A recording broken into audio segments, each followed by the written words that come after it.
Thank you all for coming tonight. My name is Rob Bartoli. I'm the project planner for Central County on Connect the Coastside. We'll be passing along to our consulting team here in a minute, but I just wanted to give a brief introduction. This is our fourth workshop. We've had a number of other meetings, including presentations that happened to Bay City Council, to Mid-Coast Community City Council, and to the Planning Commission for the county. And I really appreciate the public comments that we've had and the turnout that we've had at all our public events. Tonight the format will be similar to what we've done in November. We'll have a PowerPoint presentation. It will touch on the transportation analysis first and then discuss the land use. And then after that we'll have a question and answer session. Bill from DKS will be overseeing the question and answer. Just raise your hand, we'll call on you, we'll get to you. We'll try to get to everyone if we can. If you have written comments or any other questions that you have after this meeting, you can always feel free to email me. My email is on the website for Connect the Coastside. Please visit that. All the documents you'll see that are presented tonight, including the PowerPoint presentation, is also on there. So I would encourage you to look at that as well. And with that, I'm going to turn it over to Bill for the PowerPoint presentation tonight.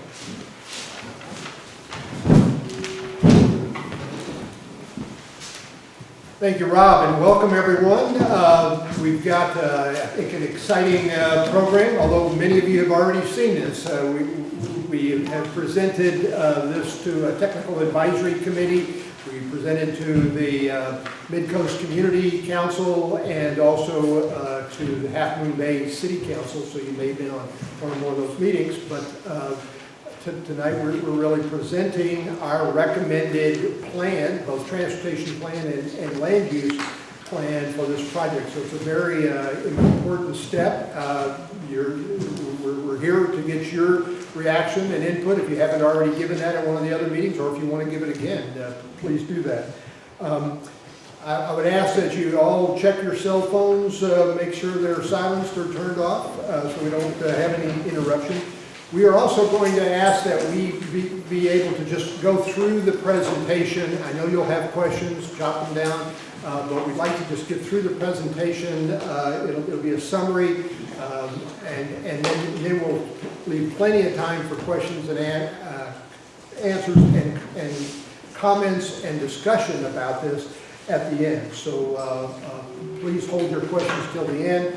And finally, we will have a written comment. If you don't feel comfortable commenting verbally here and standing up and presenting it, just let us know, and we'll give you a card, or go back to the back desk and get a card and fill out a comment card and leave that.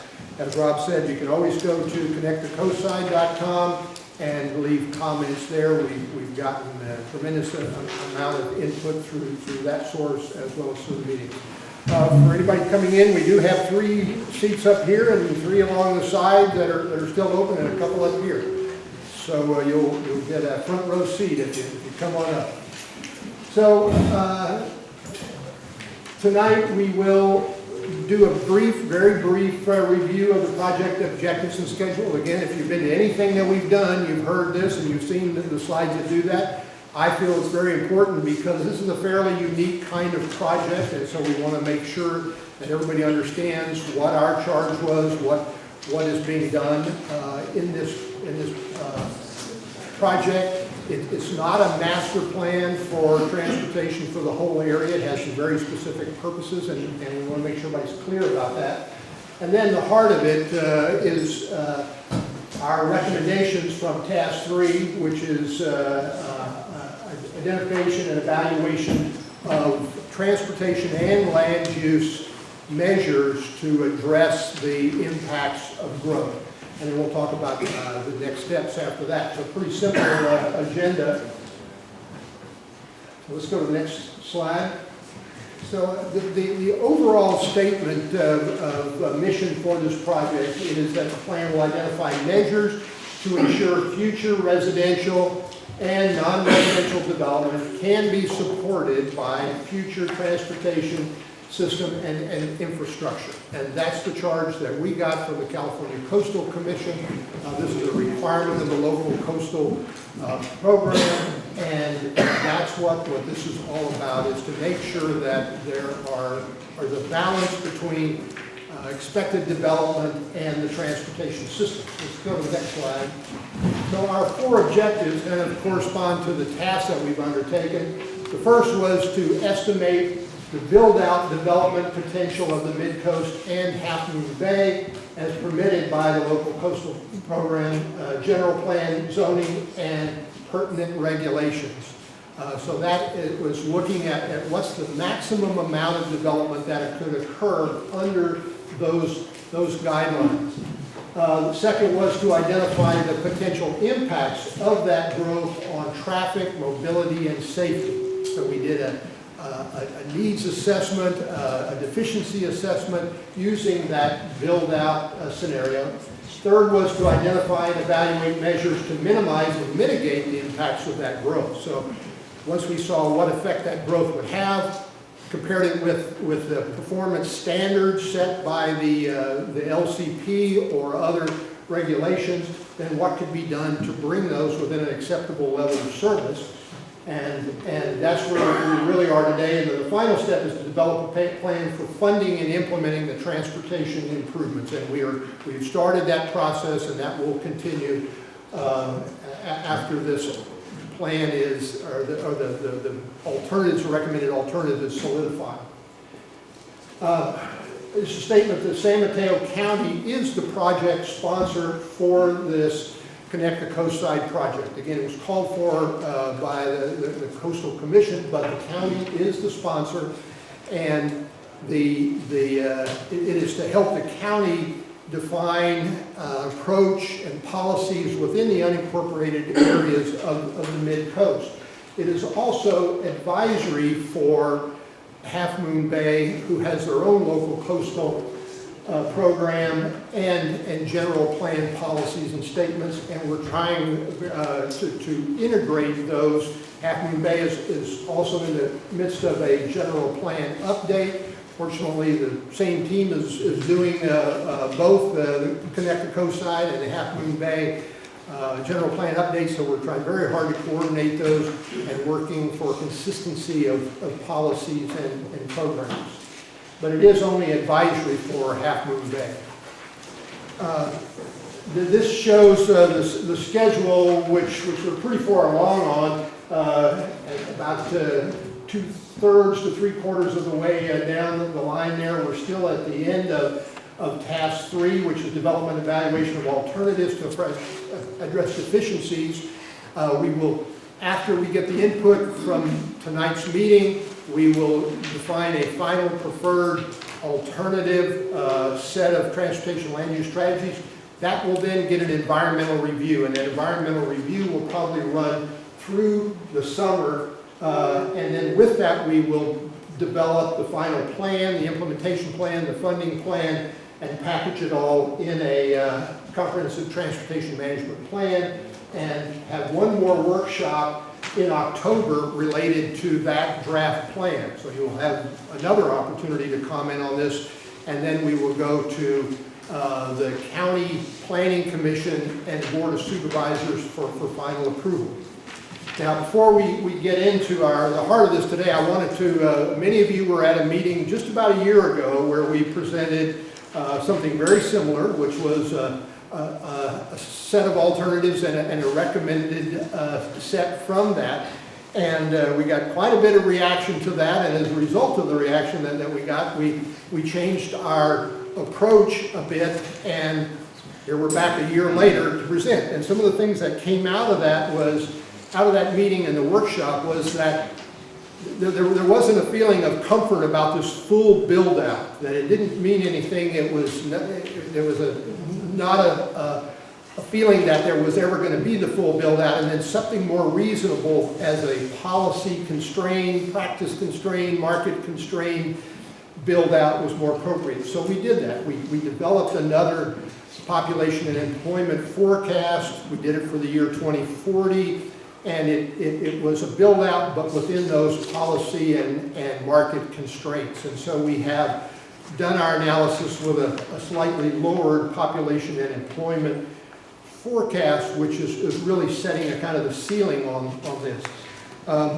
There was also a feeling that the plan that came out of what we'd done before was too roadway oriented, and it had some roadway widening, and that was really a combination of trying to accommodate this unrealistic build out and evaluate it using only roadway and car oriented performance standards. And so we undertook a process to develop some alternative standards that were much more multimodal and reflected better level of service for all modes, transit, pedestrian, bicycle, and included parking standards. And we presented that back in October, got a lot of good response on that, and comments and fine tuning. And we've used those new standards now to evaluate the way that this new development scenario affects transportation, safety, and mobility. So tonight, our recommendations reflect not only this different development forecast, but also uses some new standards, and we'll be talking about those. There was a comment that there was a desire for more context-sensitive solutions, that this is a semi-rural, very picturesque, coastside community, and that the improvements should reflect that. And we've taken great care and pains to make sure that we're achieving that context sensitivity and balance, and I think we'll see that in the recommendations. And then in just terms of process, there was a desire for more opportunities for input, so we added 2 more rounds of workshops and presentations to the TAC, the Mid-Coast Community Council, and the Half Moon Bay to flesh out all of this, and so there's more opportunities. And there was a desire to see more materials, see the materials for these events farther in advance. So we've done, everything has had materials available at least 2 weeks prior to the events, and hopefully you've all been able to take advantage of that, posting everything on Connect the Coastside. So with that overview of the process, we're going to have Josh Pilichowski from DKS talk about the transportation improvements that are being recommended and how they address the needs that come out of this assessment with the new standards. And then Peter Winch of Mateo will talk about the recommended land use policies that are being incorporated to try to, again, balance out how much development there is with how much the transportation system can accommodate. So with that, I'll turn it over to Josh.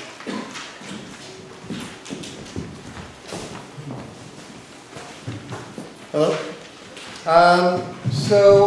I'm up here to talk specifically about the recommended transportation and land use policies that came out of this analysis that Bill just talked about. So to start off, as Bill said, we looked at both the build-out and a constrained forecast, not only to understand how the system is grow, but also understand it in a realistic way. Now, we're going to recommend measures to minimize and mitigate the impacts of the growth, and that's going to include transportation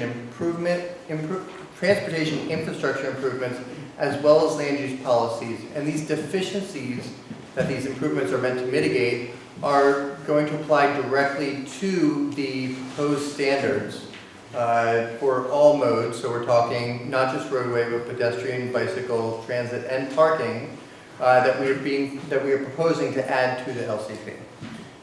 Now, just to start off with an understanding, this is not intended to be an all-inclusive list of improvements that can happen in the Mid-Coast and the Half Moon Bay. This is specifically a list of improvements that are focused on the goals and objectives of this study, which is to understand how the effect of growth affects the transportation infrastructure. So this study and these recommendations are not invalidating any of the other studies, the many studies that have happened in recent times and are still in the process of happening. So let's get into it. Before you start, can I ask a really quick question?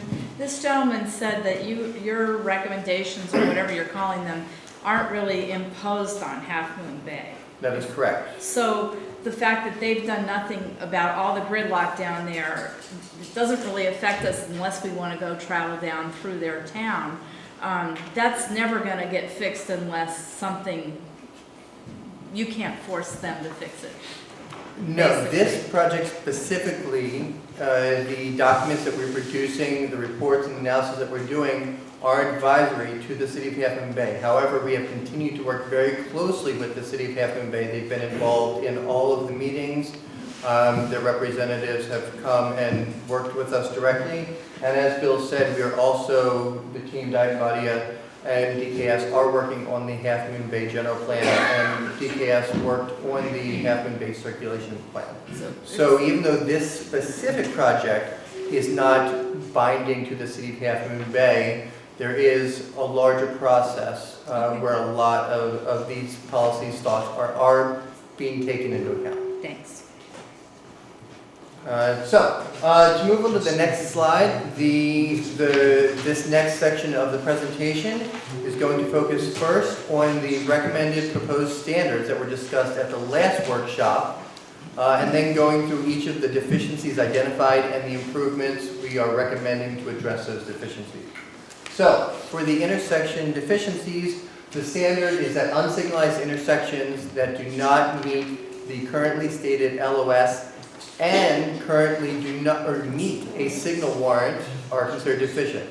Now, what's LOS? LOS is level of service. It's a way we use to determine the amount of delay experienced by traffic at intersections. Now, for unsignalized intersections, since there's no control on the main street, it's entirely the delay experienced by the minor approach. The reason we're adding a signal warrant aspect to this is to avoid over-improving the roadway in minor streets where there isn't a lot of traffic. So you need a minimum level of, I think, 75 cars per hour at the peak time in order to meet a signal warrant. For all the signalized intersections, the LOS standard is staying exactly where it is right now. Now, the intersections that have been identified as deficient under these standards, starting in the mid-coast, is the intersection of California Avenue and the intersection of Cypress Avenue along Highway 1. Now, we looked at multiple ways to address these deficiencies, and the only way that we found to address it and not overly burden anything else is to signalize both of these.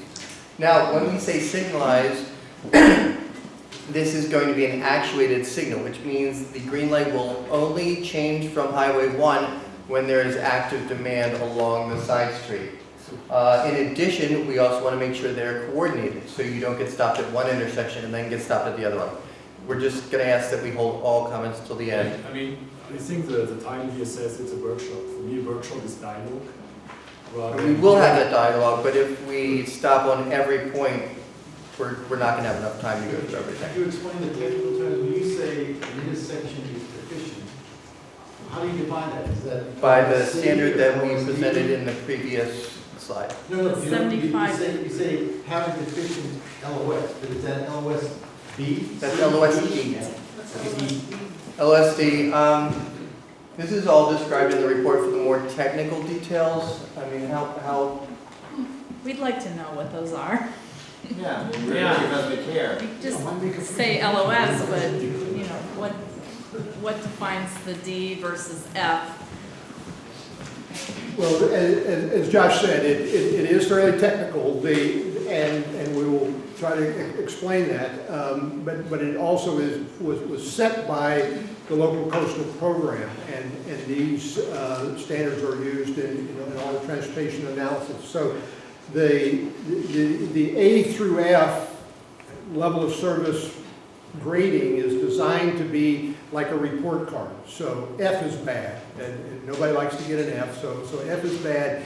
E is not very good, and it's congested, and in the case of what has been set as the desirable standard for the mid-coast, E is worse than that desirable standard. So D has been set as what is considered to be acceptable during commute periods. And again, it varies by the type of intersection as to what constitutes a D. in a case of an unsignalized intersection, it's how much delay there is for the people coming from the side street who have to sit and wait for an opening or a gap.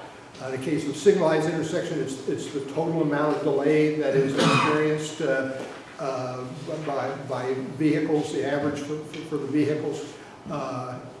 The important thing to remember for this presentation is that when we say it's deficient, means it wouldn't meet without some action, without some improvement, it wouldn't meet that standard that we have recommended. And so that's a lead into the transportation projects. For instance, on Cypress Avenue, which affects my neighborhood, it was already level F during the big wave traffic study, and they haven't even started building. There's not including construction traffic. That's just the current residential and visitor serving traffic at that intersection. So it's already F, but you can get in and out. It's, you know, it just takes time sometimes if there's somebody up at the front of the line slow. Right, and so that's why it's been identified as one of the deficient intersections. Not only is it deficient at build-out, it's currently deficient. But a traffic light doesn't fix that. Yeah. Well, If it's demand triggered, I mean, We need to work our way through the presentation. Your comments are very good, they're very important, but we need to work our way all the way through, and then we'll come back. We're happy to go back to slides. You can jot down the slide number, but we really need to work through all of this so you get the full picture of what's being presented, and then we'll be happy to discuss any of these points at the end of the presentation. just one important thing to keep in mind is that, once again, we have not changed the LOS deficiency standard. All we've added is the fact that it needs to meet a signal warrant. There needs to be enough volume on the minor streets in order to change the intersection, to add some sort of control. So, moving forward, specifically for California Avenue, signalizing it. Now, one of the concepts brought forth in previous meetings where we discussed this is the added complication of Winky Way. Adding a fifth leg and thereby some complications to signalizing this intersection. Now, looking at the demand, looking at the land use behind Winky Way, if we block off Winky Way, which is already a potential safety hazard given the sharp angle of approach and the grade next to it blocking some visibility, as you can see right now, the green line represents the traffic that's already exiting via Valmar Street. We'd only be adding 20 houses or so to also go to Valmar Street to exit. The church, right here on the corner, which has the biggest potential for large amounts of traffic, has a secondary exit that exits right onto California Avenue. Therefore, it wouldn't be affected by any closure of Winky Way.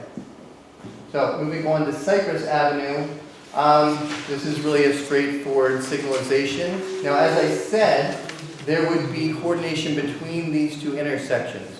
So, you wouldn't be stopped multiple times traveling along Highway 1. Now, moving further south, we've identified a lot more intersections that are deficient in Half Bay. Rousseau Francois is already signalized, but it's operating at a level service F. This has been brought up in previous meetings where the turn bay is not operated correctly. There isn't enough room with the signal and it slows down traffic. So which intersection? That's Rousseau Francois. Yeah, that's for sure. And I'm going to go to each one of these individually. Spindrift Way and Grandview Boulevard are both small residential minor streets. Our approach for there is to widen so the left turning traffic doesn't block the right turning traffic.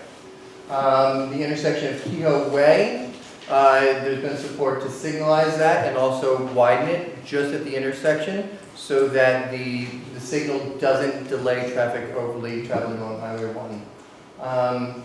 Also, moving further down, we have Terrace and South Main Street are both projects already identified by the City of Half Moon Bay. They're already in the planning phase and design phase for signalizing those intersections. Seymour and Filbert Street in Southern Half Moon Bay are also operating deficiently right now. we found the best way to deal with those intersections is to restrict left turns, only have right turns which will divert traffic over to Poplar Way, which is already signalized, and then to complete the spate of improvements to widen the road to 2 lanes in each direction, all the way between the current 4-lane section at South Main Street, all the way up through Kelly Avenue, where it's also already at 4 lanes. Can I have are you saying that you're suggesting putting in 2 signals north of Half Moon Bay? In addition, 2 additional signals? The intersection of Terrace and South Main Street, those are already in design for being signalized. That's already in the process. But 2 more than is already We're only there adding 1 more at Kehoe. But it's 2 more than is already there today. There's 3 more than are already there today. However, the city of Half Moon Bay has shown support for these intersections. We've introduced them both at Half Moon Bay Council meetings. They've all shown support for signalization. This is just an example to go into a little more detail. Right now, this is only 1-lane approach coming to Highway 1. As a result, there's very little left-turning traffic, but because there's only 1 lane, the long delays experienced by that left-turning traffic end up delaying all the right-turning traffic. And So why by can't you- separating them, Why can't you do that at Cypress in Lost Beach? That's because, what makes the delay, is people trying to turn left and there's no because left there's a larger turnout. volume of left-turning traffic there. I'm sorry. There's a larger volume of left-turning traffic. Right, and there's no left turnout lane, which we've talked to Right. Caltrans and their study. The reason why this addresses the delay is that the smaller volume of left-turning traffic ends up with an average delay that it is at Cypress. There's enough left-turning traffic that even by separating them, they're still overly delayed, and so they still meet a signal warrant. Here, there's only about 10 left-turning cars an hour, and so they don't meet the signal warrant by themselves. The main reason that Cypress, that left turners can't get out onto the highway is there's no turnout lane to accelerate once you're out there. So you have to wait and wait and wait. And there's too much of a volume for that to fix the problem. The only thing that fixes the problem is a signal. Yeah, we don't. So, I already talked about these. Both of these intersections are already under plan and designed by the city of Half Moon Bay to be signalized. And then we are also proposing a signal at Kehoe Avenue. Now, to zoom in to southern Half Moon Bay, we're talking really about 3 improvements that all affect each other and work together. By restricting left turn and through traffic at Seymour Street, it's going to divert, just like you see here, over to Poplar Street, which is already signalized. Now, the intersection of Poplar Street is right now operating, actually go one more. Yeah, go to Poplar.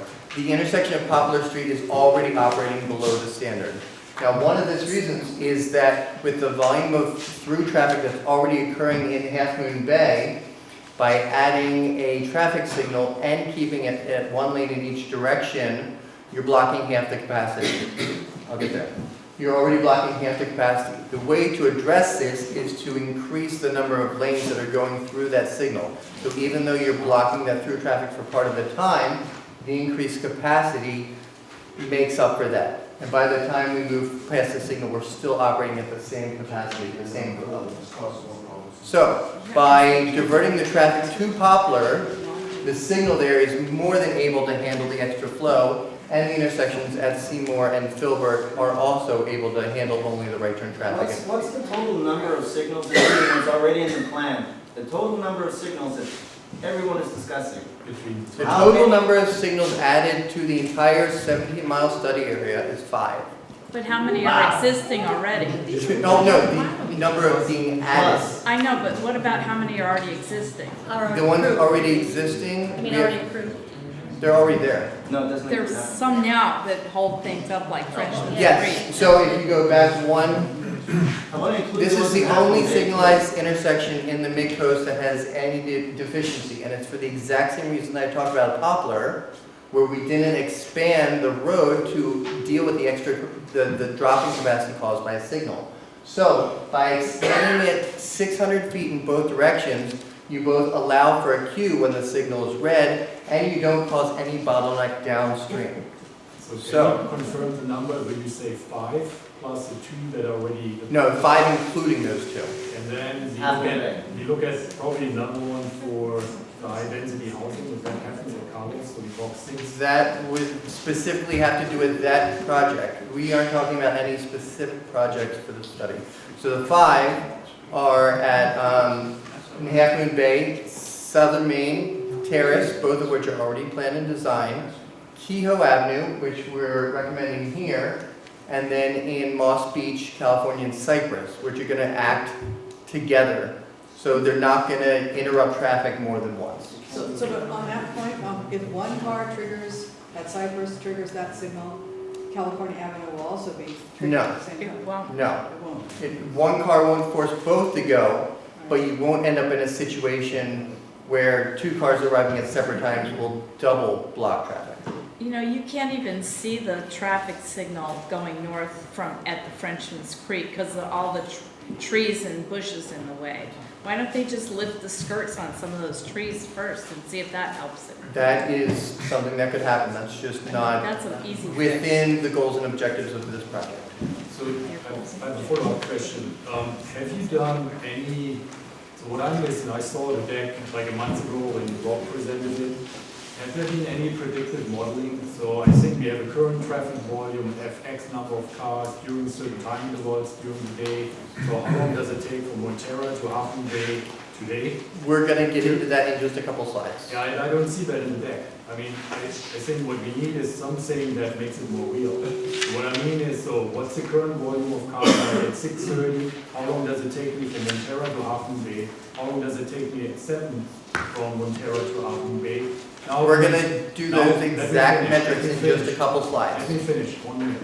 Now we look at 5 years out, we have big wave coming, plus, we have 10 years out, 20 years out. You say you look at growth. Now how does that increase the number of cars? All of the deficiencies and improvements I'm talking about right now are at build-out, which means we're including all the possible growth. We're talking about the most amount of much traffic. travel time do we talk about? I mean, It's Can you let him finish, Yeah. and then the rest of us can hear it? Yeah, but I want to have a dialogue. I don't think it helps when we have. They indicated they wanted to talk to us first and then have a Yeah, dialogue. because we're not getting Okay, moving away from intersection deficiencies into roadway deficiencies, the proposed standard, instead of using an outdated volume over capacity model, is instead specifically to look at what is the travel time experience traveling between these communities. The 3 segments we used is the northern end of the study all the way down to the northern end of Half Moon Bay, the northern segment of Half Moon Bay all the way down to State Route 92, and then the southern portion of Half Moon Bay south of State Route 92. And Now how the many miles standard is that for total, the whole length? Is those how many 3 miles? segments, How many miles total? I think it's about 17. 17? That's between the Devil's Slide Tunnel and the southern border of Half Moon Bay. Okay, thanks.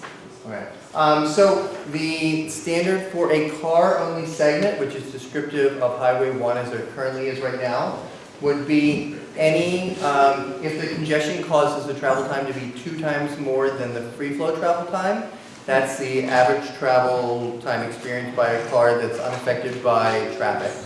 But that would include average delay from signals, average delay from crossings, all that. So the standard would be 2 times. Josh, If it is instead, I'm sorry to interrupt you. Could you tell us what the level of service equivalent is to that 2 times? it doesn't have a direct level of service equivalent. There's a lot of different ways to look at roadway segment level of service. This is a specific metric that's been used in several places more recently. I picked it for this area because most of the comments are talking about we have a really long travel time to get from here to there. Therefore, this is something that is directly observable. It's something experienced by everyone. You know how long it takes to travel? We already have the existing metric of level of service in the LCP. And I don't want to see it change to a different standard that actually Makes it worse. makes it worse. The actual conditions are worse than the acceptable level of standard of service under this. So, LCP. the current level of service standard included in the LCP is based on the 1994 Highway Capacity Manual. It's based on volume over capacity. I know. That was the metric that, and I'm explaining this for everyone, not just for you. That was the metric that resulted in the previous, a year ago, proposals to widen the road in several places in the mid-coast. The response to that was the very place that you proposed to widen is the very place that there's no problem. It's the place that we aren't experiencing congestion. So we went back and we looked, and it's because that old model doesn't accurately reproduce the experience. When we went back and looked at travel time, then we ended up with proposals to widen the roadway around the signals in places where slowdowns are experienced. And we felt it was a much more accurate representation of what people are experiencing, and therefore a much more accurate way to identify deficiencies and propose improvements. But you've also made that segment go from Double Slide down to the southern end of the.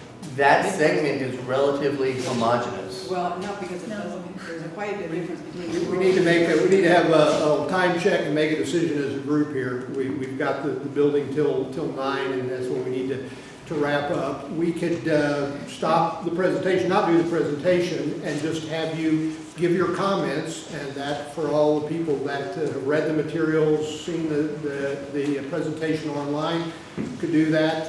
Those who didn't see it and don't know exactly what we're presenting would lose out. So we have to decide, do we want to finish the presentation for those people who haven't had a chance to read the material? Keep going, but allow some questions. What? Keep going, but allow some questions, because some of the terms. We won't get through it. We had this last spring at this same time when the same thing happened.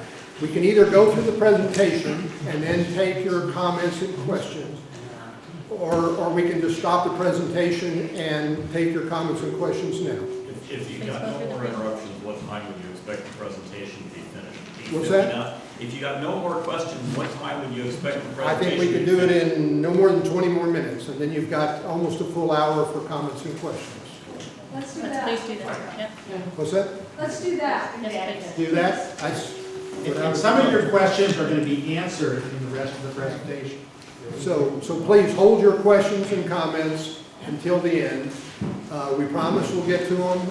You can also comment on your cards, and you can go to the website. We value your comments. That's why we've gone through another process in all of this. So let's hold them to the end. If you have it. One question I have is, going back for several studies that have been interested in alternatives to intersections,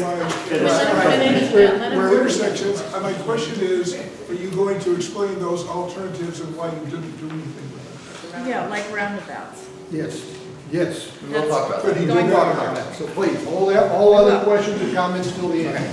So, just to remind you, any improvements that are identified in other studies that aren't directly contradicted by improvements that we have recommended are not taken off the table. They just aren't directly applicable to the goals and objectives of this study. The goal of this project isn't to invalidate anything. It's to do a specific transportation analysis, which hasn't been done in all of the other studies, to look specifically at how demand affects the ability of the transportation infrastructure, how it affects deficiencies in the area. So all of the improvements we're talking about are specifically in areas that we've identified deficiencies and that we've proposed improvements that mitigate them. We've looked at a wide range of improvements. We've been doing this for 2 years now, and the improvements that we've come to in this presentation right now are the ones that have gone through the most amount of public input, technical advisory committee input, and council input. So this is what we've distilled the last 2 years into. Now, we know it's not going to make everyone happy, but this is the result that specifically answers the requirement of the LCP. So, moving forward, the roadway deficiency is, our proposal for a standard is based on travel time. Now, 2 times for the current state of Half Moon Bay. Now, the reason why we're proposing that if a corridor becomes multimodal, that we would allow 3 times the travel time is specifically because a roadway, especially one like Highway 1 in the study area, only has so much right-of-way that can be put towards transportation. We have environmental reasons, we have right-of-way reasons. A lot of these have been included in other studies. So we're acknowledging that there's only so much room. You can't just widen it unrestricted. You can't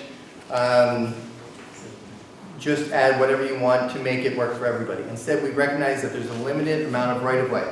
So we're saying if it is a priority to acknowledge all modes and to provide a situation where all modes and all users are involved, we are willing to lower the standard for cars, acknowledging that some of that right-of-way is used to allow pedestrians a safe place to walk and bicyclists a safe way to ride. So that's the reason why the standard is looser for a multimodal corridor than a car-zoned corridor. So that being Are you said, going to explain where you're proposing multimodal? this is a clarification. Am I going to Are explain what? you going to explain where you are going to propose Yes. multimodal? Okay, perfect. So, this is the current forecasted delay index at build-out. Now, as I said before, delay index is the travel time under certain peak conditions divided by the free flow conditions under no congestion. Now, as you can see, the largest delay index is that northern portion of Half Moon Bay, where we all know there's a lot of congestion at the peak time. Now, you'll notice that the mid-coast portion is right around 2. Now, there are some portions that are above 2, which under the current conditions would be a deficiency. When we get down to the southern Half Moon Bay, the numbers are a lot lower, though they are a bit higher under the weekend conditions. So, that being said, and we'll get into this when we get to the bicycle and ped, we are proposing addition of a Class 2 bicycle lane along the entire length of Highway 1, where feasible, and because we're also proposing the already studied parallel and coastal trails, that would fully make Highway 1 through the study area a multimodal facility.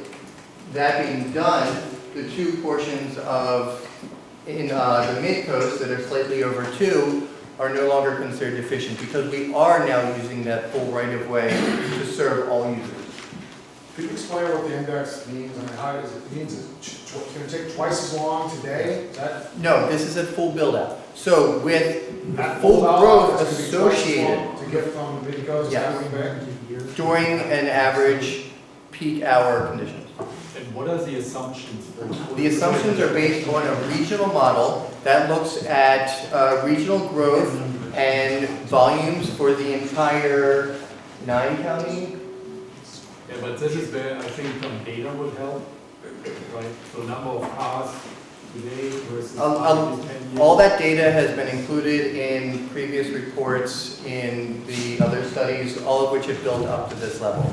Do you have a website we could go look those up or not? It's all on the website. All the previous reports are on the Previous website. reports are not on the website right now. Oh, they're not. I believe Kendall said she said a couple of them were broken, and we gave her the reports for her to re-upload. Okay, this The afternoon they were Mid-Coast not there. Community Council website has them all. Okay, thank you. Okay. Now, Half Moon Bay, northern Half Moon Bay, is the portion that experiences the largest amount of delay. Now, one of the reasons for that, well, the main reason for that is exactly what's up here. We're moving from in downtown Half Moon Bay, a portion where there's 4 lanes. As you move out of Half Moon Bay, it drops down to 2 lanes. That creates a bottleneck, which causes a queue, which causes more delay. Also, we have 3 intersections here in the portion where there's the highest level of volume. Now, none of those traffic signals are coordinated right now, which means they're operating completely independently, which means that quite often traffic will get stopped at multiple traffic lights. So, while this is not part of this project, because it's part of Half Moon Bay, DKS is currently working with Half Moon Bay right now to add coordination not only to the 3 intersections in downtown Half Moon Bay, but also down to the intersection of Poplar Avenue. So, because the study hasn't finished yet, the coordination hasn't happened yet, we can't tell you what the results will be on travel time. We can't know. But we can say that it will improve travel time through downtown Half Moon Bay and therefore affect that, decreasing that delay index.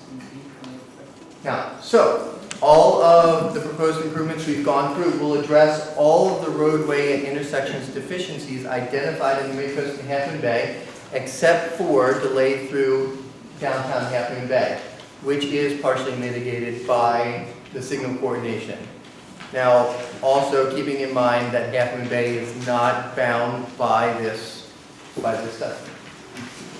Now, in addition to the specific deficiency-based improvements, we also identified several improvements which will apply directly to general circulation and safety on roadways and intersections.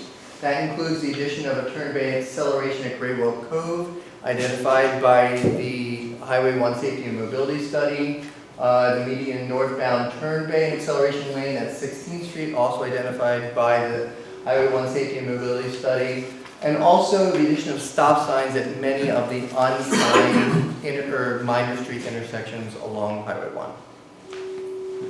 1. Moving outside of the Mid-Coast and Half Moon Bay, we've also identified a deficiency at the intersection, the eastern intersection of State Route 92 and State Route 35, which is currently signalized. We're proposing a roundabout at this location because this location has shown that the current volumes and the build-up volumes will be improved. It is currently signalized. 592 is not signalized. The eastern intersection that is. This is the one by the reservoir. Crystal Springs Reservoir, right next to 280. Around here, that's known as Lower 35. If you actually stayed here a little bit, you know that. I've been here many times. Most of you have been here when I've been here. Okay, in addition, looking at defined curve and shoulder for a consistent cross-section has a huge effect on safety, not only for vehicles, but also for pedestrian bicyclists, and also consolidation of access along Rocket Farm driveways. Currently there's, I think, 4 or 5 uncontrolled driveways. If that can be consolidated down to 1, that would also improve circulation safety a lot. And then finally, the implementation of calming improvements along Main Street in Montara and Carlos Street in Moss Beach would also improve safety for pedestrians and bicyclists off of Highway 1. Moving over to State Route 92, one of the things brought up many times is the effect that the highly popular businesses along State Route 92 outside of Half Moon Bay have on the traffic flow. The addition of left turn lanes at those locations will have a definite effect on congestion in those locations. Extending the current 2-lane section for the uphill portion of State Route 92 all the way out to the quarry will just provide more opportunities for traffic to pass those trucks coming from the quarry. And we also heard a lot of support for more signs encouraging trucks to stay into the right lane in that 2-lane section. Now, the cost of all this for just the deficiency projects is $13.6 million. When you add on those other circulation and safety projects, it's an additional $12.3 million on top of that. All of the individual breakdown for those projects is included in the report that's online right now. Now, moving on to pedestrian deficiencies. This was also discussed at the last workshop, the specifics about how the PP score is calculated. But the main thing to get out of that is it looks at specific qualities of the pedestrian facilities, looking at safety, looking at land use, looking at ease of use, looking at comfort. So looking at areas that have a minimum potential for pedestrian usage, make sure that there's actually facilities for those pedestrians to use. And then also making sure that segments along Highway 1 that do have the potential for pedestrian activity have at least a safe opportunity for crossing Highway 1 at least every half mile. Now if we go to the next page, Now, on the broader scale, looking at safety, the things needed to bring that environmental quality score up, adding pedestrian countdown timers to signalized intersections, making sure that the signals are timed to allow the current required 3.5 feet per second crossing time across Highway 1, making sure that on exceptionally wide crossings that there are pedestrian refuges provided, and making sure that there are ADA compliant walking paths along Highway 1 in the areas with the highest pedestrian demand. What's ADA compliant? Making sure it's at least 6 feet wide, obstruction free, and then there is pedestrian scale lighting, not giant highway lights, but pedestrian scale lighting. Now, looking at the crossing, this is the current state of crossings in the study area. As you can see, I don't know how easy it is to see. Can you guys see where the blue line is? Okay, the blue line represents all the areas that have the potential for pedestrian demand. Now, it's not saying there is a lot of pedestrian demand there right now, but part of that is because there aren't pedestrian facilities. So, all the blue areas have the land use that has the potential for pedestrian demand. As you can see, there are large portions of the study area that have the potential for pedestrian demand and absolutely no crossing. All the yellow dots are where there's currently crossing. There's also a few down here just off the slide. So if you go to the next slide, this is where we're proposing crossings, and this would meet that half-mile minimum density. And I'll get to the effect of these crossings on the very next slide, or 2 slides from now. But what we see is a lot more pedestrian crossing opportunities in Moss Beach and Montara. Now, those are going to come from a combination of those proposed signalized intersections. At 2nd Street, we're proposing a crossing opportunity with a refuge, and then all the rest of them we're proposing push-button, beacon-activated crossings. Moving down, a crossing at Airport Street, where there's not large need for pedestrian, but there is bus stops and the need for a crossing. And then moving down into the northern part of Half Moon Bay, once again keeping that half-mile density. I do apologize, we left off, right here, a crossing at the proposed signalized intersection at South Half Moon Bay. And recently, it was also decided that we put one at Redondo Beach based on input from the city of Half Moon Bay. When you mentioned the crossing at Airport Street, where? Right at the entrance where there's a side street going off and there's the entrance of the airport. On Highway 1? On Highway 1. So it's not really Airport Street, it's the No, airport? no, at the airport. Okay. So this is just a zoom in of that. Now,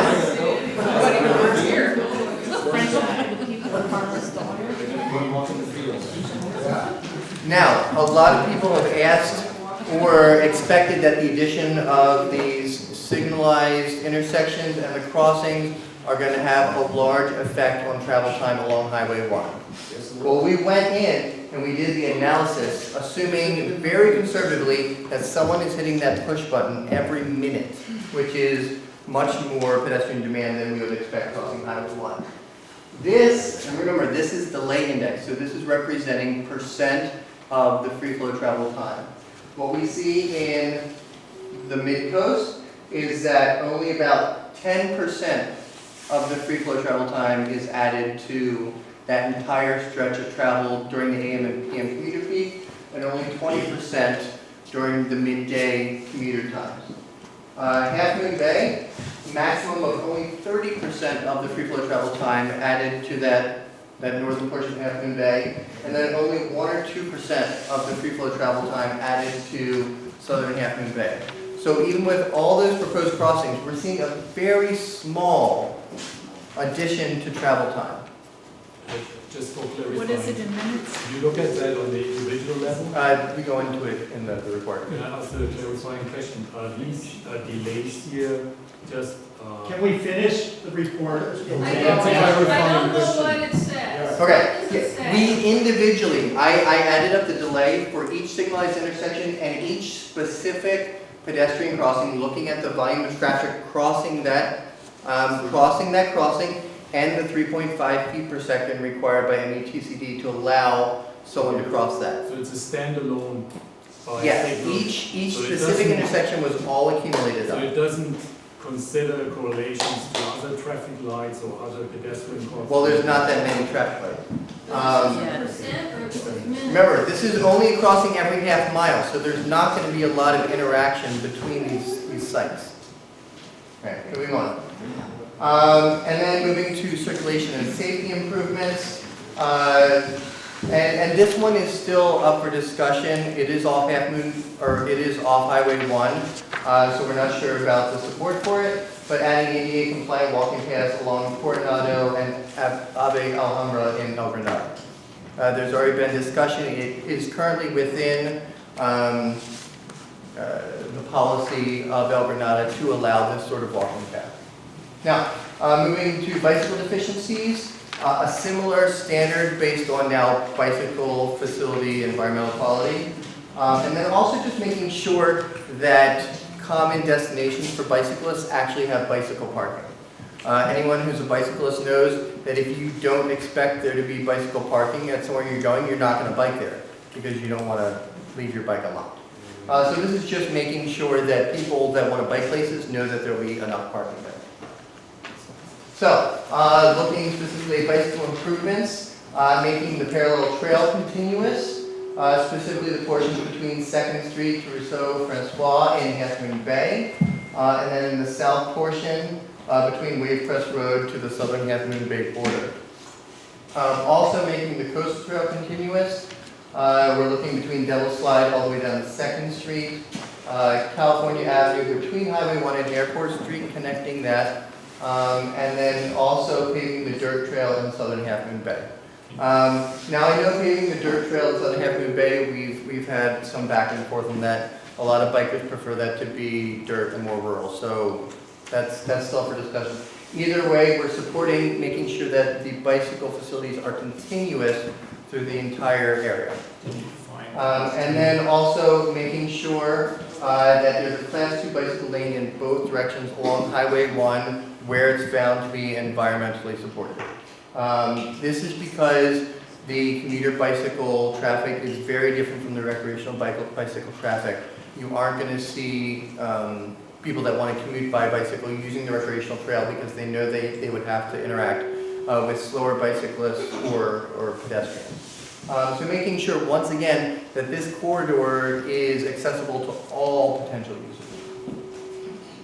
And then moving to circulation and safety, things that aren't necessarily required by deficiencies. There's been support for a Class 2 bicycle lane along State Route 92, and also I believe recently it was identified there would have to be a Class 3 bicycle route along Airport Street. But both of those we're recommending only if it's shown that the demand supports the cost for both of these projects. So looking at that cost, for just the deficiency projects, looking around $26.2 million, and that will be refined as more work, not by this project, but as more work is done on the specific alignment for the coastal and parallel trail. And then for the circulation safety project, an additional $22.8 million, but a lot of that, the vast majority is tied up in that bicycle lane for State Route 92, which as you all know would be a pretty expensive undertaking.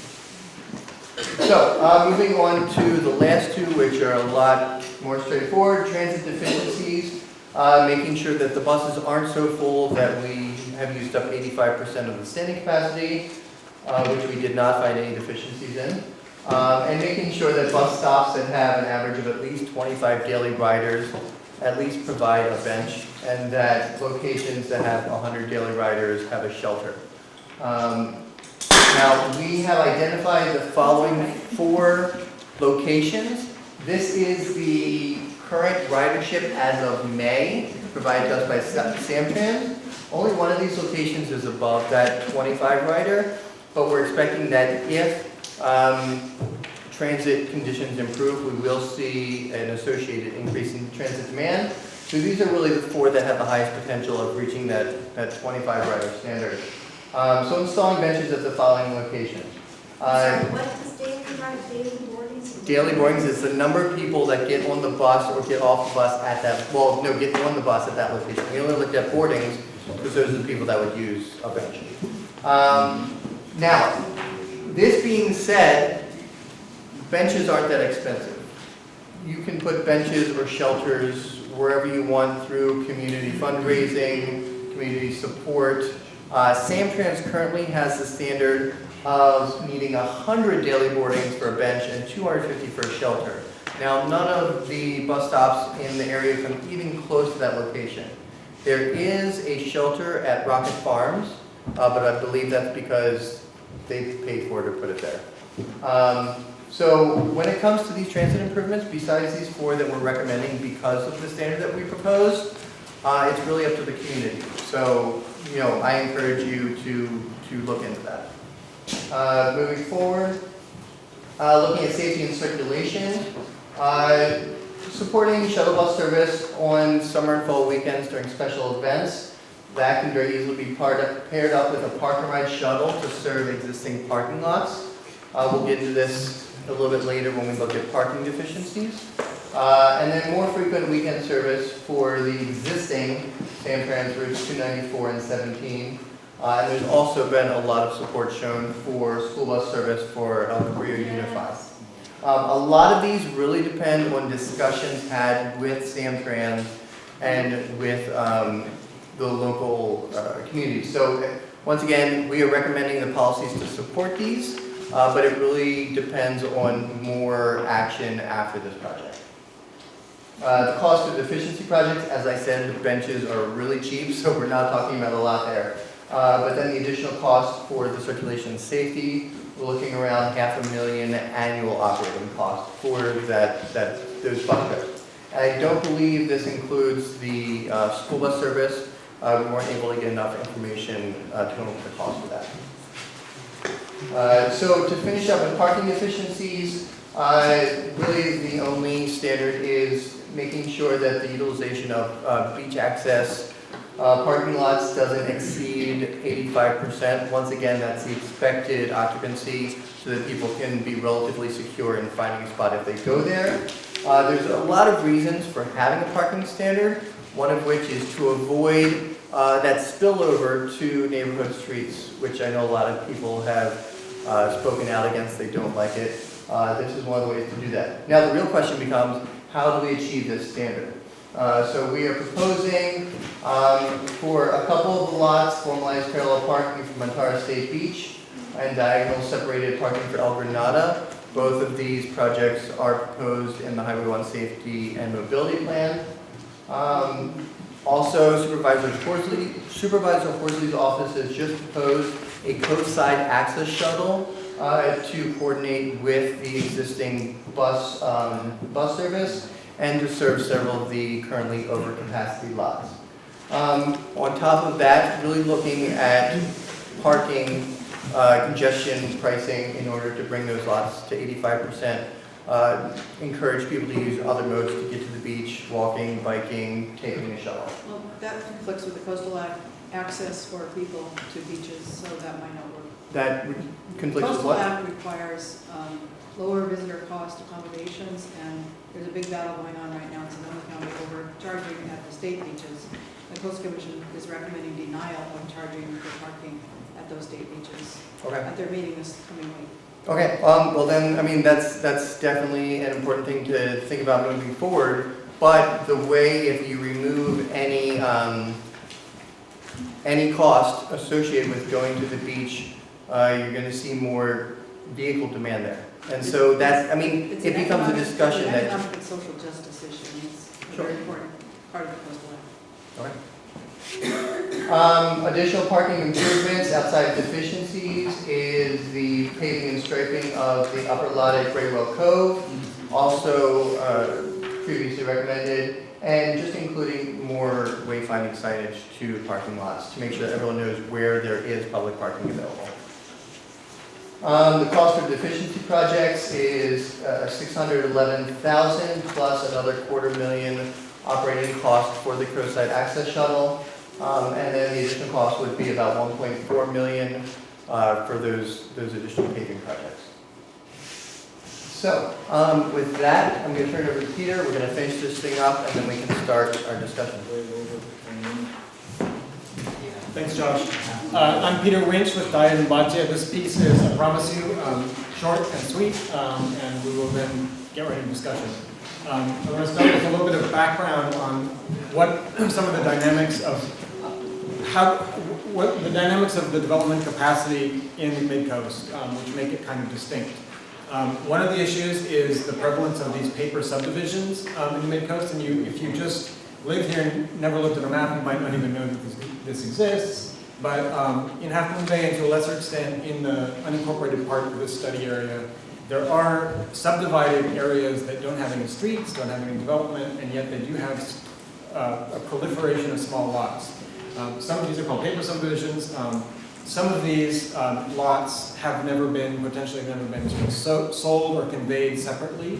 And there's been some legal decisions in the past decade. And as a result, San Mateo County has a new policy as of 2010, which requires that for any development to occur on these lots, they need to first get a certificate of compliance, which requires a chain of title be demonstrated. So there's a little bit of uncertainty, actually, about the development, the ability, actually, to legally develop on some of these lots. And it's relevant for this conversation because a fair amount of the build-out and development potential that we're talking about here exists on in these paper subdivisions. The second issue, which I'm bringing up, is also relevant and common on the Mid-Coast and Half Moon Bay. It is also an area that allows, I think, is the basis for some of the strategies that I'm going to go through in a moment. So that is the substandard lots issue.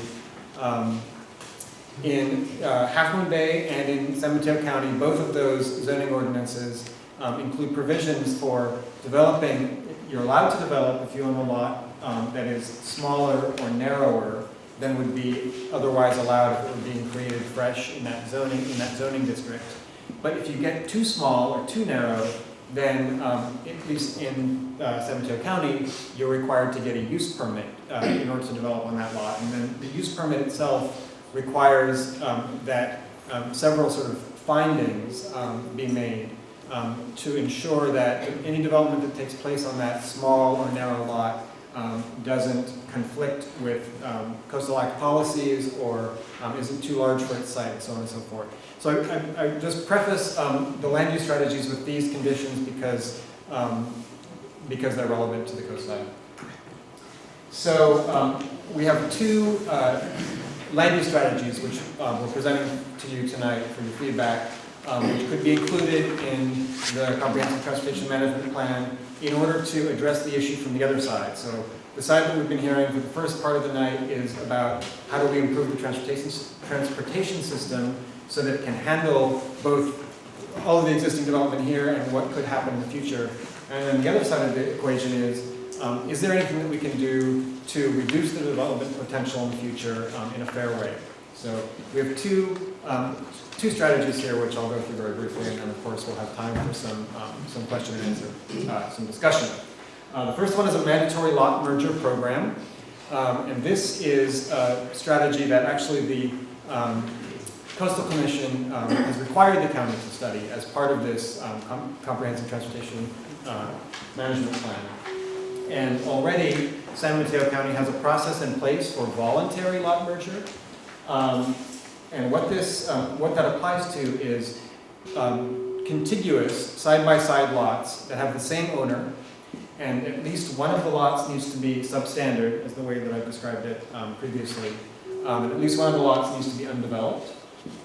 And if a property owner currently comes forward and wishes to merge those parcels that he or she owns, there is a voucher, there's a little bit of a sweetener in the deal for that property owner because it's in the interest of the county to reduce development potential on the coast side. So that's the current voluntary lot merger program. And what is that bonus or sweetener? It is, I think, it's a little bit of additional floor area, or it's a fee waiver, a fee reduction. It's small things having to do with either financial or building area. Isn't that encourage out of scale development? Let me just get through, and then we'll have the whole conversation. So what the comprehensive transportation management plan strategy would be to follow the Coastal Commission guidance and actually make this voluntary for 21 months and then mandatory, so that the county and the city of Half Moon Bay, should it choose to follow this advice, could set up a program to actually merge parcels, and there would be a hearings and appeals process, so that property owners would certainly have their right to challenge it, but that the process would become an automatic process. We identified 216 lots in the unincorporated mid-coast portion of this study area that could be eligible for this lot merger program. And that would have the effect of reducing the number of vacant substandard lots in the unincorporated mid-coast by 40%. The second program we looked at is a mandatory lot retirement program. It's easy to get these two programs confused. They blur in my mind, so I'll try to keep them straight. The mandatory lot retirement program kicks in when a developer seeks to subdivide property, and in the process of subdividing property would be asked or required to actually retire an equivalent number of lots that currently have development rights. So that's what I'm saying by one-to-one retirement. So this has actually been incorporated as a condition of approval by the Coastal Commission of several development projects in Half Moon Bay in recent years. So it's something that has been experienced in the mid-coast area and could become a more formalized strategy, so that with future development in certain types of lots, lot retirement would be required. To what purpose, though? Let me get through it, and then we'll take questions. So the way we're proposing this policy, donor sites, which are sites that could have the development rights retired. What retirement means is the lot is purchased. There are a number of ways this could happen, but the lot could be purchased and given to a land trust for the purpose of conservation, or the developer could instead pay an in lieu fee to the county, and the county could purchase the lot and either transfer it to a land trust or keep it in its own real estate portfolio, or that could be done through conservation easements instead of ownership. There are a number of ways that it could be done. We are saying that donor sites, that is, the sites that could be acquired, that could be retired, would have to be located outside of existing developed areas. So we're not talking about you can buy an undeveloped property in a neighborhood, but instead we're talking about retiring properties that sort of we don't want to see developed because they're outside of existing developed areas right now. The lots could also be designated for conservation or for open space, recreation, or agriculture. So all of those conditions, we're talking about creating a lot where currently a house could be built, but that public policy is saying we want it to be something else. So you're in a sense accomplishing two goals at once. You're contributing to the conservation policy goal, and you're also reducing development potential on the mid-coast. So go ahead, next. So we have analyzed according to those conditions, those donor site conditions, and estimated that there would be 148 lots that potentially would be eligible as donor sites for a lot retirement program in the unincorporated part of the mid-coast. And that does not include Half Moon Bay, just in the county part.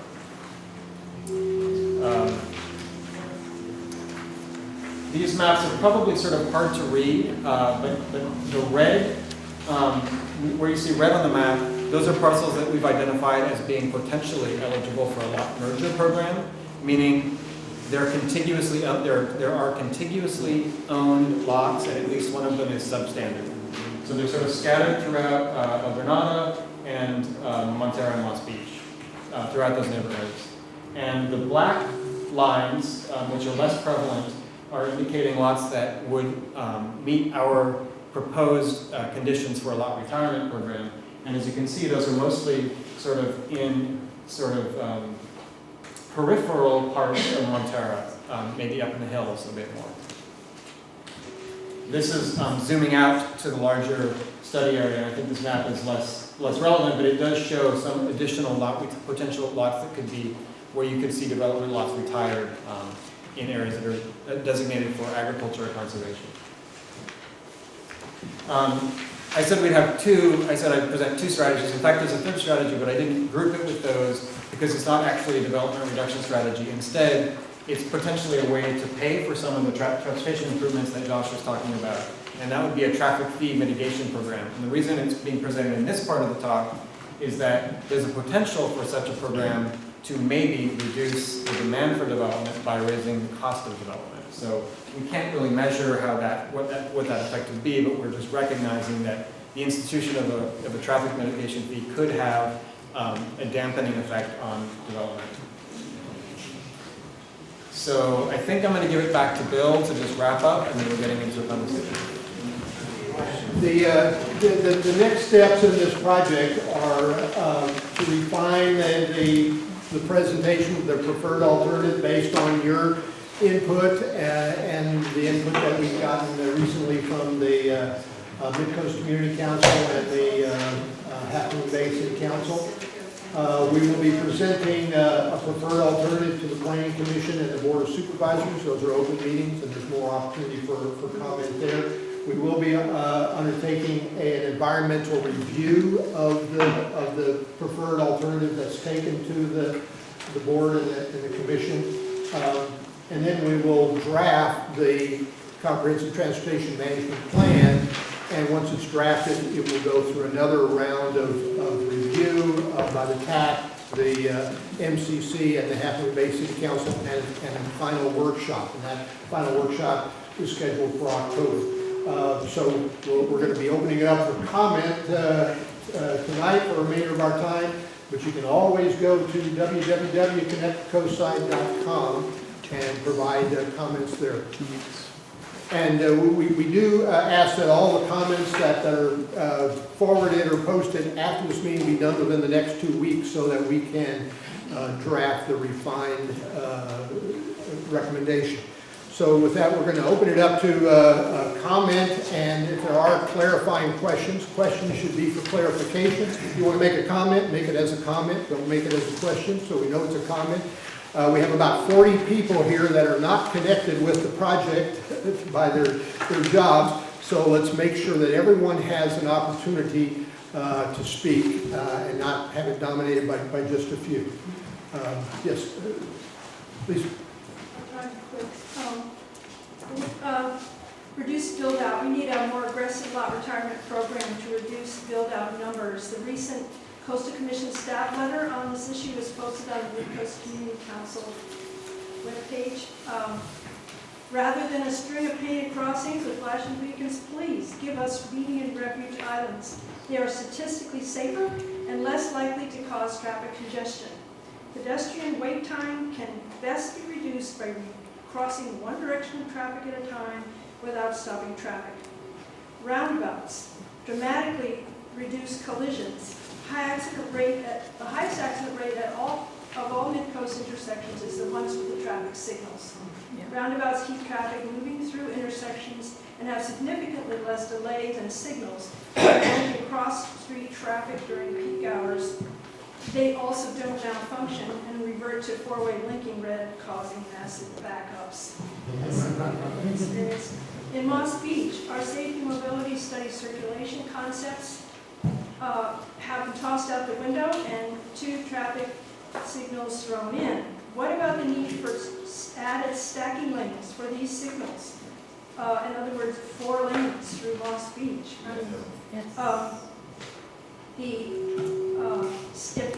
If only a single lane roundabout was studied at Cypress, please study the double, see if that would work.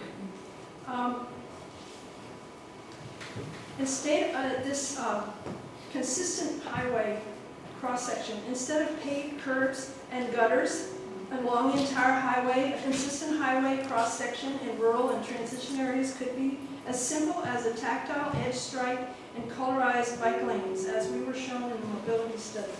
I brought some pictures I'll pass around. And then cost estimates. I'll just give 2 examples. At Great Well Cove, basically, it's the same project that we saw in the mobility study, that we saw in the crossings project, and that you are proposing to carry out here. Your cost estimate for the project is $440,000. The Transportation Authority engineer's estimate for it is $1.2 million, a factor of 3 difference. The other that I want to bring up is the lighthouses at 16th Street. Your estimate for the raised median and left turn bay there that was illustrated in the mobility study is $170,000. The crossings project that we saw had an estimate of $520,000 for just a painted crosswalk and a beacon. $4.5 million is the estimate in the crossings project study that has median refuge island. And on the basis of that price, we were told that's what you had to get in order to have a median crossing refuge. On the basis of that information, obviously, we voted to go with a simple crosswalk. But even that, in that study, was priced at the $520K. So basically, I just want to say for me, for people who have participated in the planning process here, from the mobility studies to the crossings projects to this project, and we give it our time and our good faith, and we depend on the information that you're given in order to make our recommendations. And I'm having a crisis of confidence.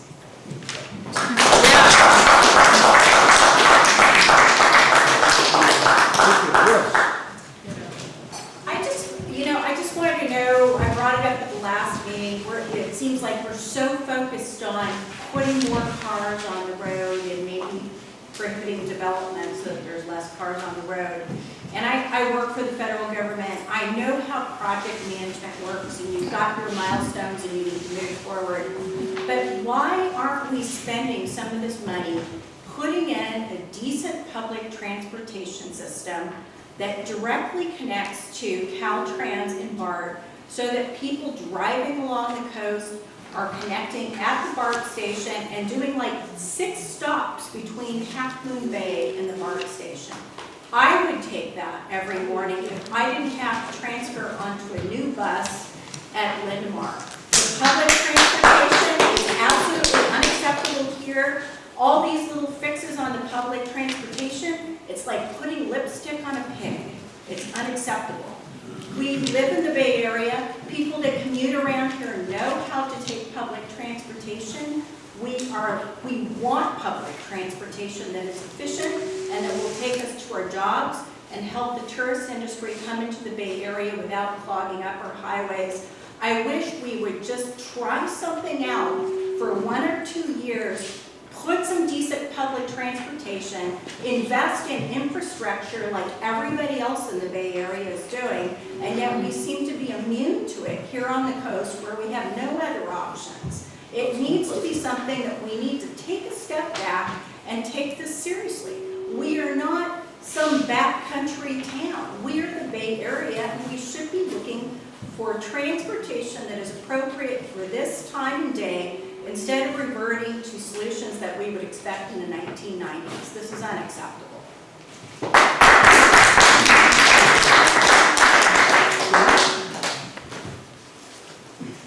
I made a bunch of notes during the presentation. You completely skipped storage lanes at Coronado for some reason, and Coronado, for the morning commute, fortunately I don't have to do, is just as big of a disaster as Frenchman's Creek. And both of those need storage lanes. Coronado actually needs to be a roundabout. Your claim that the roundabouts won't fit, I'm just going to publicly call BS on that claim. Caltrans right-of-way is 150 feet wide. The pictures of roundabouts that I've seen, there was one that Lisa circulated. It looked to me to be a huge roundabout, and estimating based on the size of the car going around and projecting it out, my estimate was that roundabout was 170 feet, and that's a huge roundabout. You can clearly fit a Coastside size roundabout at 150 feet Caltrans right away. And I claim the only reason you're ignoring it is because that's an expensive solution and traffic signals are cheaper, but they're a disaster, and we all know that.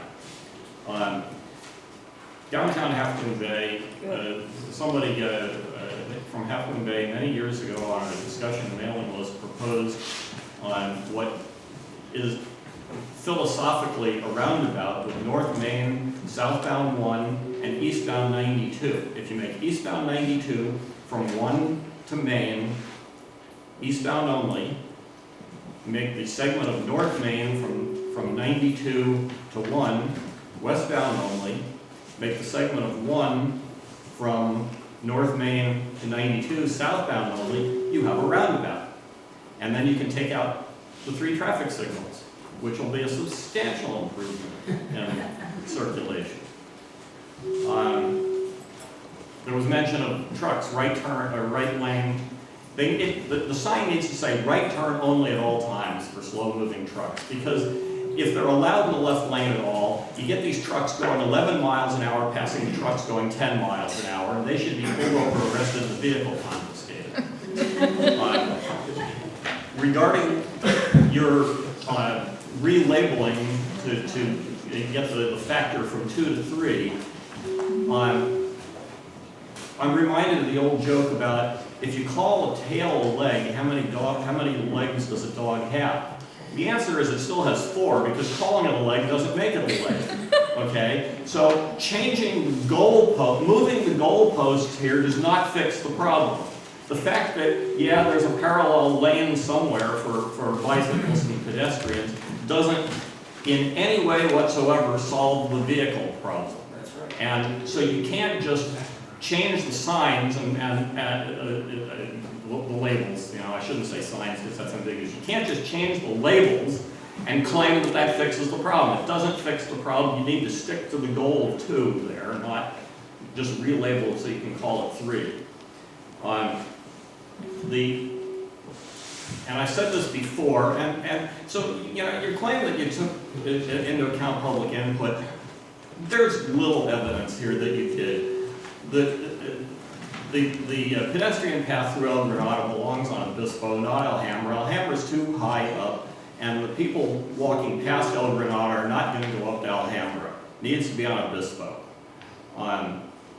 And you have yet to say where the diagonal parking in El Granada will be. I've been trying to find that out, and nobody knows because you won't say. We need to hear where you're proposing putting that. Next to the highway. I have not seen any picture that shows it. Another thing I said before, and I'm going to keep saying it in every public hearing until it gets some traction. A major way to reduce the build-out population is reduce the maximum house size that is allowed on any given bit of land. And it's doable. My house is barely over half the size of what's allowable on my property, and it's plenty of house on a 5,000 square foot postage stamp. So that needs to be factored in on, to reduce the build-out population. Regarding lot retirement, if a lot is currently unbuildable because of the environment, you shouldn't be allowed to claim that you're retiring that so you can build another subdivision somewhere else. If it's unbuildable in the first place, it should be ineligible for retirement. I mean, that's crazy. That's just a sham to allow more development somewhere else. And for the unmergeable substandard lots, you need to drastically reduce the size of the house that's allowed there. Instead, the crazy county gives you a bonus for developing on a substandard lot. If you make the fallacious claim that it's affordable. So reduce the house sizes.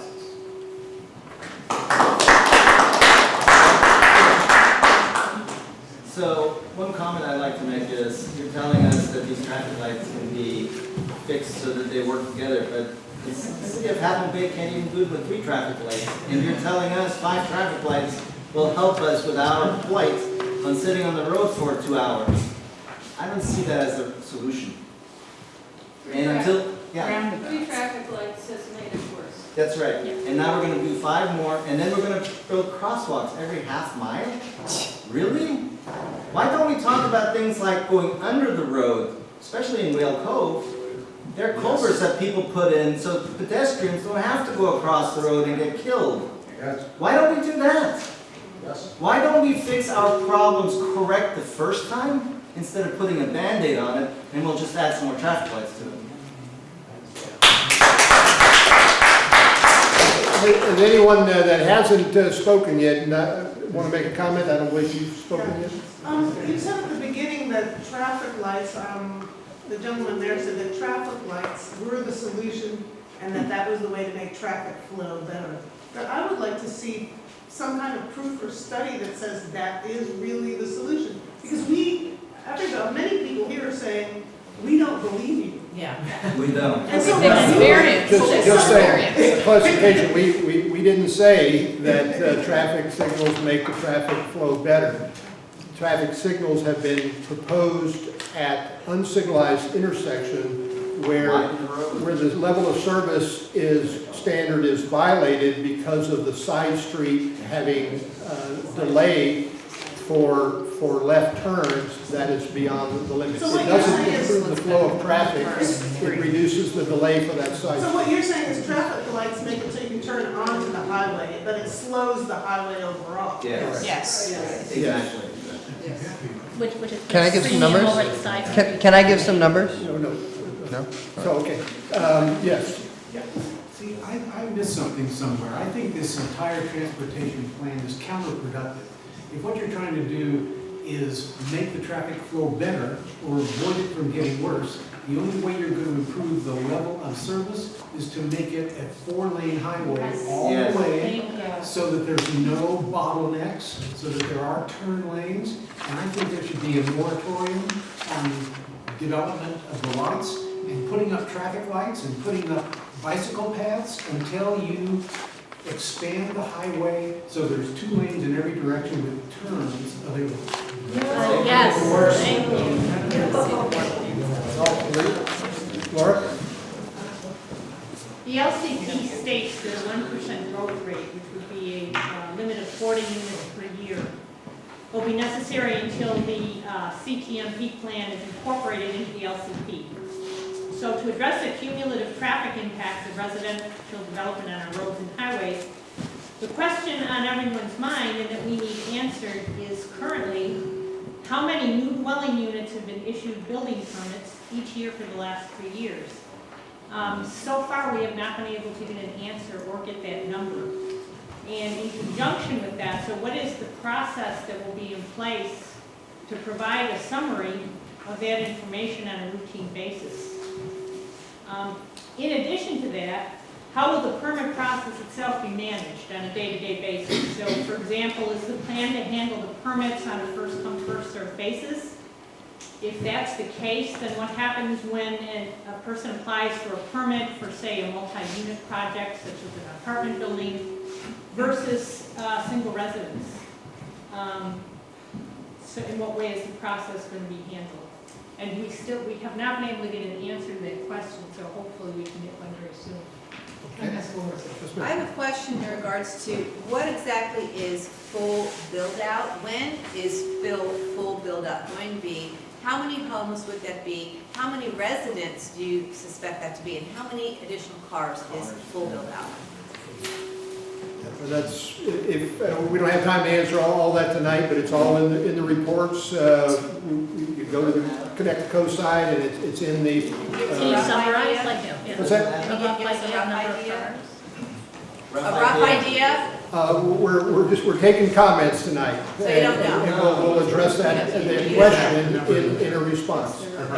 We want to get through, make sure everybody has a chance to give their comments. Yes. So I want to start by saying I really appreciate that you're looking at actual transit time and not some other formula, because transit time is what really matters. I do have a couple of questions. First of all, I agree that the metric should be 2, not 3, just because you're adding a bike lane. But also, the reason why you're hearing a lot of pushback around signals is because those of us that have lived here live in the Moss Beach, Montera area. Every time you've added a signal, the traffic gets significantly worse. Significantly worse. Yes. And, you know, that, like, and I also don't, I'm not sure I believe this 2 times from First Street to Marana Road, because it can sometimes, between the first light at Coronado and El Granada to the second light in El Granada, it can take 10 minutes during peak hours to go that tiny itty bitty little distance. So any addition of any additional traffic lights is very concerning. And one of the questions I had the question I have related to this is, you talked about the Marana Road backup being up to 10 times worse at full build out during weekday traffic. I don't understand what you proposed is going to help that. So it wasn't clear to me how what you proposed is going to bring that number down. Could you try to explain that a little bit? Well, the one thing that we didn't mention was the coordination of the signals, the 3 different signals to move traffic through there. But our assessment is that that's not going to bring it within the standards, and that we didn't have a way of addressing that delay portion of the delay. So you're saying that's it's going to be 10 times longer than free flow traffic? I mean, that's looking like an hour to get from Ontario to Moss to Half Moon Bay. Yeah. That's it. Isn't that the 10% improvement? Takes 10% now, 10 times more than that, that's 100 minutes. Yeah. You know what the numbers were on that one? Let me look real quick. If we can't address that, then we address nothing. Looking at, was it 28 minutes instead of 3 minutes to go. 10 times. 10 times. That's 10 times. That was yesterday. It's free flow time where there's no congestion. That's taken directly from Google. That's a travel time in the middle of the day.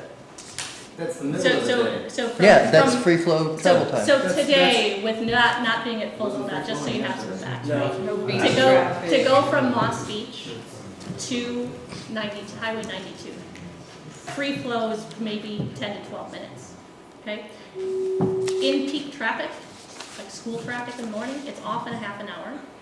And on the weekends, when the tourists are here, it's an hour. Yes. So it is already 10 times longer than free flow traffic. So at full build out, it's going to be, I can't even imagine. We may all move away. All right. Yes, did you have a question over here? Do you have a comment? I'm curious. Can we ask everybody to After all of this, is this project a done deal? No. No, is any of this is it gonna happen no matter what we say anyway? Let's say this project, like everything in here, everybody goes, okay, that's fine. Or we say, oh, we don't want any of this. If we say we don't want any of this, is it going to happen anyway? You know, that's, the Board of Supervisors will make a decision about that. Oh, they know. And it will be appealable to the coastal commission. That's not all I want to say. I don't think we should be widening the roads or doing this. I think, like the First Lady said, that we should really throw a good deal of money at public transportation. I mean, Supervisor Horsley has this little shuttle system that kind of goes nowhere to nowhere, and he's kind of only sending a little bit of money on it. And, you know, it's going to be a project that we look at, and it's not very successful because it's not very convenient, and then they're going to say, well, you know, nobody uses our shuttle system anyway, so let's just fix the roads to make it better. I think we really need to throw some serious money at public transportation. Make it convenient, make it go places we need it to go to, and make it come by more than every hour or two. Because who wants to stand at a bus station for 2 hours waiting for a bus? I mean, we don't throw any money at public transportation on the coast side, and I think it's a shame. We're spending thousands of dollars studying what we could do. Buses. Give us some transportation we can use, but we put more than 2 people in, you know, and make it convenient. So when I want to go to Lindemar, I don't have to wait 2.5 hours to get there. I mean, it's not convenient. So let's make it convenient public transportation. And I think, doesn't Josh, didn't he say he taught public transportation at Berkeley? I mean, come on, you're supposed to be a brainiac and get it. Why are we looking at roads? Let's do public transportation. Yes. Please hear buses. I have a two-part question. The first part is with regard to the transportation through Lost Beach, going back to our earliest studies, it was probably the hottest area of concern. Different proposals were made, including roundabouts, as has been mentioned. I was wondering, since we did not take that approach from what Josh presented, could he give us a quick summary as to why the alternatives were not put forward, or what examination he give? I've heard our members of the TAC stand and say that they were confused or not clear about what that was. So could you give a clarification? Can you say it one more time? In Lost Beach, you proposed 2 signals as Right. opposed to something else. Could you give us a feeling for why you didn't go for something else? Then I have a follow-up question. Okay. We did a traffic simulation analysis of the traffic volumes experienced at those 2 locations under both a roundabout and under a signal. Under a roundabout, given the volumes from each of the 4 directions, it results in an LOS F, a failing grade. Under a traffic signal, it results in an LOS B, a very good grade, where you're only experiencing an average of 5 seconds due to the signal based on the major street. And are the designs and that criteria in your reports? I just have to look close to find it. I believe the roundabout analysis is in the build-out analysis report that has LOSs for all those. Okay, so the nature of the roundabout you proposed, et cetera, is in there. Yeah, and the most recent signal is in the most recent report. Because the second question is, you made a point at the beginning that this is a recommendation for improvement. It's not actually a design. So if we go forward for funding in 3 years, can that issue be opened up again and say, let's look at the alternatives? Certainly roundabouts are being used in more places. There's other alternatives that have been suggested. So if we adopt this report and we basically said yes to the signals, or if we said yes to a need for improvement, and when the funding comes, we request that those be looked at, these alternatives.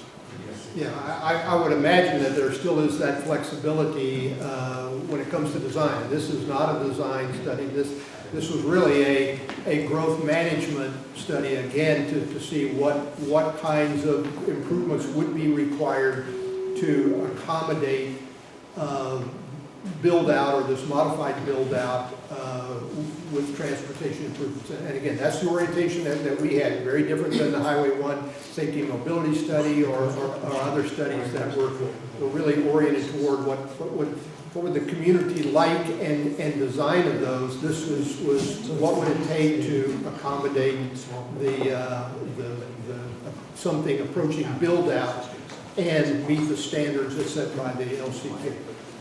Thank you. Yes. Yeah, first of all, thank you for all the work that was done here. I'm concerned, based on the study that I'm seeing, that there is enough for the San Mateo County really to make an informed decision.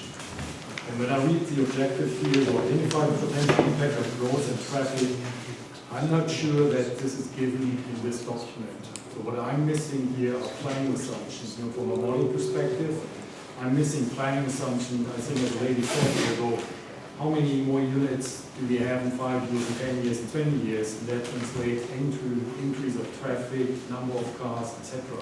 So I completely miss in this model underlying planning assumptions. And I'm not sure that they're there and they're not shown to us, but how does that look like? And the second is when I hear 5 traffic lights and 14 pedestrian crossings between the tunnel and Half Moon Bay. As a resident, I have 2 kids. You know, we live in Moss Beach. Our life is in Half Moon Bay because that's where the schools are. That's where all the activity is.